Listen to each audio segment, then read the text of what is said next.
ভাবতে পারেন এক টুকরো সাধারণ কাঠ থেকে তৈরি হচ্ছে হুবহু সবুজ ডাব। কাঠ কেটে ঘষে আর নিখুঁত রঙের ছোঁয়ায় একজন কারিগরে ফুটিয়ে তুলছেন বাস্তবের মতো একটি ডাবের আকৃতি। দূর থেকে দেখলে আসল আর নকলের পার্থক্য করাই কঠিন। কাঠের উপর এমন অসাধারণ শিল্পকর্ম সত্যিই মুগ্ধ করার মতো। তো দর্শক বন্ধুরা, ভিডিওটি না টেনে কন্টিনিউ শেষ পর্যন্ত দেখতে থাকুন।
আপনি কি প্রথম দেখে এটাকে আসল ডাব মনে করেছেন?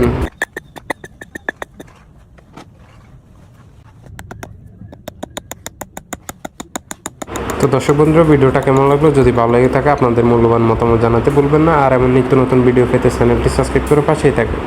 তো আজ এই পর্যন্তই। ভালো থাকুন, সুস্থ থাকুন। আল্লাহ হাফেজ।